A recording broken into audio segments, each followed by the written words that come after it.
الحمد لله رب العالمين.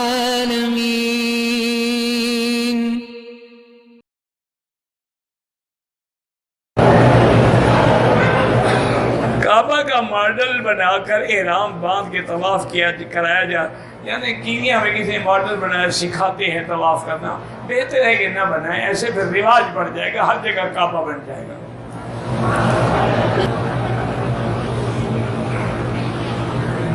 کسی عورت پر بچہ نہ جننے کے لیے جادو کیا جاوے بالکل ناجائز ہے، اگر ہے تو سورۃ البقرہ آپ ٹیلی فون میں فیڈ کر کے ہیڈ فون لگا کے سنتی رہے، اگر جادو ہے تو اڑ جائے گا، وہ ورنہ یہ ہے کہ بھی ہو سکتا ہے مرد اس قابل ہی نہ ہو کہ بچہ پیدا ہو، تو جادو بیوی پہ ہو گیا ہے، دونوں ٹیسٹ کراؤ میڈیکل، پھر پتہ لگ جائے گا جادو کس پہ ہے، نہ اس پہ ہوگا نہ کسی میں نقص ہوگا۔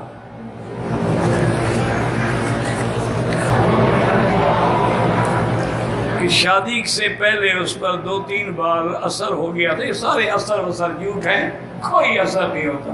جب لڑکی کی شادیوں کو دیر ہو جائے نا، ماں باپ نہ کریں تو وہ جن کو بلا لیتی ہے،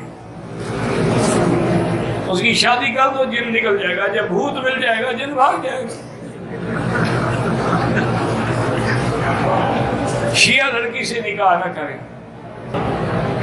اور خواتین حیض کی حالت میں حتیم میں جا، وہ حرم میں داخل نہیں ہو سکتی تو حتیم میں کیسے جائے گی؟ خدا کا خوف کرو۔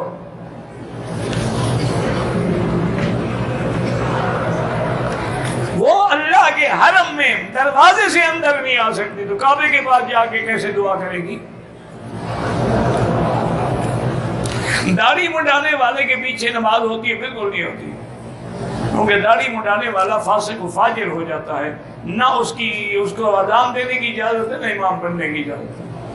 ایک یہ ہوتا ہے کہ ہم جیسے سفر میں جا رہے ہیں، آگے جماعت کھڑی تھی، ہم مل گئے، ہم نے دیکھا ہی نہیں امام کو، سلام پھیرا تو حضرت تو ماشاءاللہ کریم شیف تھے، تو نماز دہرائیں گے نہیں، ہو جائے گی، لیکن ایسے آدمی کو امام نہیں بنانا چاہیے۔ صلو خلف کل بر فاجر کی حدیث کے مطابق نماز تو ہو جائے گی۔ میرے بھائی نے بیوی کو طلاق کے بعد گھر میں رکھا ہوا ہے، نعوذ باللہ ثم نعوذ، ایسے بھائی سے تعلق ہی نہ رکھو۔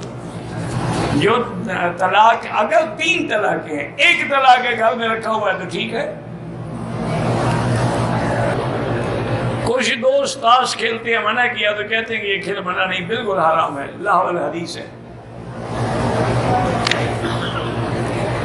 آدمی مر جاتا ہے تو لوگ اس کی نعت خوانی قرآن پاک وہ ناجائز ہے، بالکل بدعت ہے۔